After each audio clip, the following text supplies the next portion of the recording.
So yeah, we move on to the main event. Kurt Angle versus Brock Lesnar.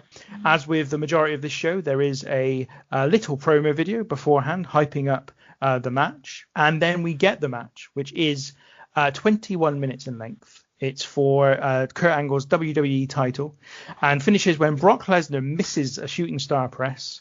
Angle goes for the cover. Lesnar kicks out. Lesnar then stops Angle kicking him, hits a third F5, and then gets the win with a pinfall.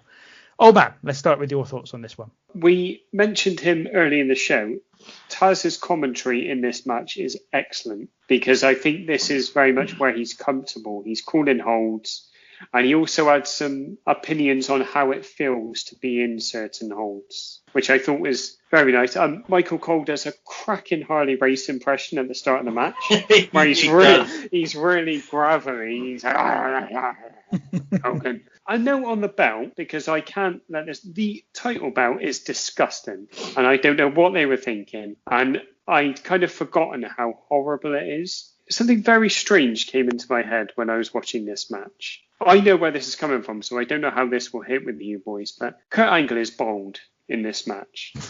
I feel like if he has his hair, it's not as good a match in terms of the visual, because when he shaves his head, well, he's still got a shave, he looks like such a double-eyed bastard. And I think that really plays in with the fact that Lesnar is a double-eyed bastard. And it's kind of like set up as this fight, but wrestling match of two double-eyed bastards. And I know that feels like a really stupid thing to say, but it really hit when I was watching it. I was like, it would have been a very different... Is it just on that bit about the hair before you move on, Yeah. old man?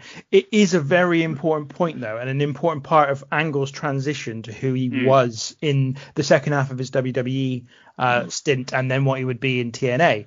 Because, of course, when he came in for the first 2-3 years, he's comedy Angle. He's the guy who kind of does all the silly stuff. He's a nerd. He's a geek. He drinks milk. He, tries to fight for abstinence and all kinds of stuff. Like he is the butt of the jokes. He's phenomenal, and he manages instantly to make the main event. But he's still the butt of the jokes. He couldn't be the Angle that he is here, as you say, with the hair, because he would still look exactly the same as the guy that was the butt of all the jokes.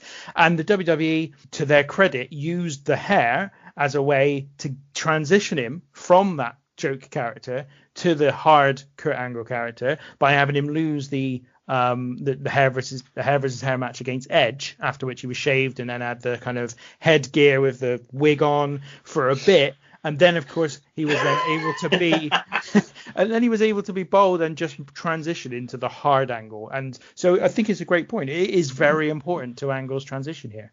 No, and I was thinking to myself, I didn't necessarily equate it to the boldness, although I think probably subconsciously I did. But then I was thinking to myself, like, I love this kind of period of Kurt Angle's career, like coming down with, like, the almost like the Olympian kind of hoodie on, kind of reminding you that, he's got the gold medal and stuff, but reminding you that he is hard. He had those comedy chops and he could do that, but when it boils down to it, he can kick your ass.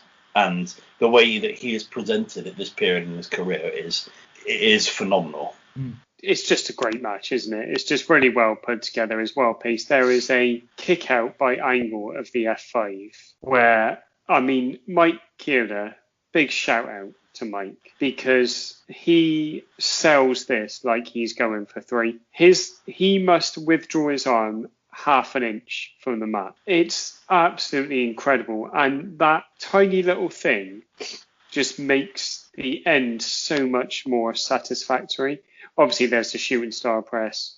It's what you'd expect. It's two guys at this point as well, incredibly hungry to show what they're about, to prove that they're the best, fighting for a world title in the main event of WrestleMania. And that really comes across. If Austin and The Rock are comfortable with each other and know exactly what they're going to do to entertain, these guys are going out to prove that they're the best. I wondered, can I touch on the shooting star press? Yeah, of course you can. I think that shooting star press shows the kind of Brock Lesnar, despite how incredible he is still so new at the time, because he could have done that shooting star press from any other turnbuckle and hit him. It's too far away, and we know that. But if he just took a second to just drag him a foot across the ring. Like, maybe he was told he had to hit from that turnbuckle, the one that he does, for aesthetic reasons, because they were like, well, this is going to be one of the biggest things that's ever happened. We need to get good angles on it. So when you hit it from that turnbuckle, because we've got the cameras all pointing that way. But if he just took a second, dragged him a couple of feet across the ring and did it and hit it, it would have been absolutely perfect. I've seen footage on YouTube and stuff like that of Brock Lesnar hitting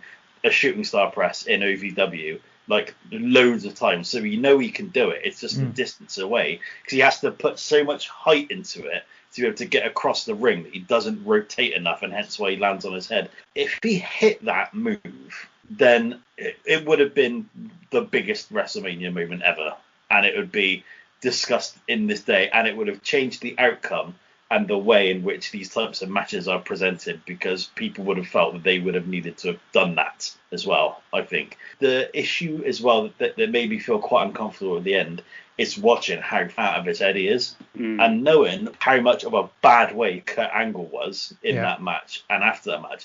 The fact that he goes over and he basically props Brock Lesnar up to get him on his feet, it's quite an uncomfortable watch.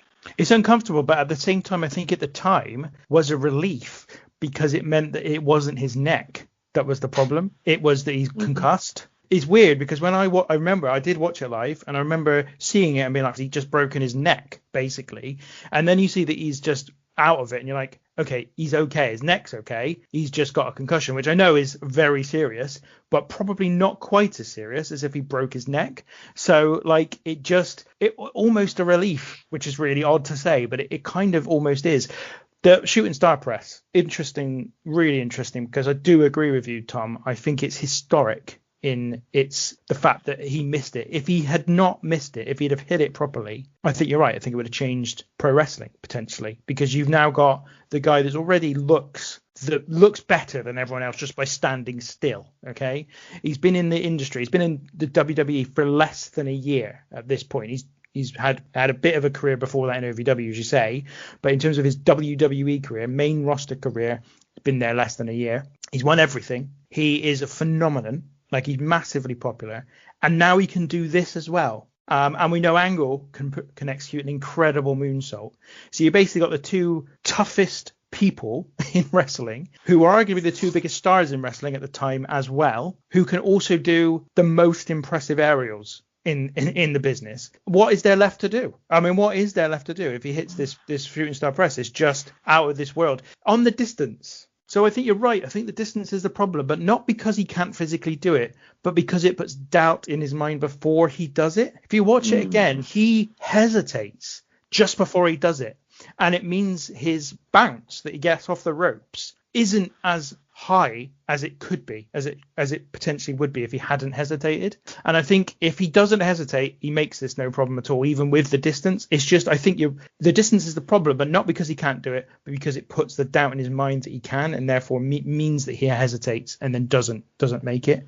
So I think if Brock Lesnar had hit the shooting star press, I think this is an absolute Stone Cold classic, and is top of my list of things to talk about if someone's asking about the best match in WrestleMania history. Without it, it doesn't quite hit it, because ultimately it is a botch. I mean, you can say it's an incredibly impressive one, but it is a botch, and it is the final moments of a dramatic world title match, and it does detract from the overall quality of it. Still a very, very good match, still a great match. And interesting what you said, old man, about Taz and his commentary, because I said earlier on I wasn't impressed by Taz at any point during the show, and I hadn't noticed his good commentary, but I can well believe it, because ultimately this is interesting in that this is the first time I think WWE flirted with the idea of the same presentation that Paul Heyman was going for with Taz in his ECW title career, which is that big fight, almost mixed martial arts style main event, where you've got these two heavyweights in an ultra serious, tough as nails main event match. And this was kind of almost them going there for the first time.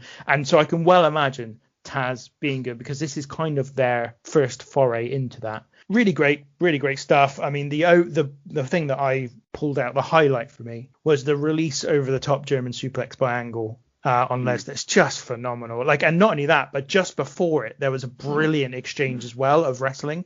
So this brilliant exchange of wrestling, which culminated in that over the head release German suplex, which was just fantastic. So I thought it was a great match, but just a shade off of classic. Lovely.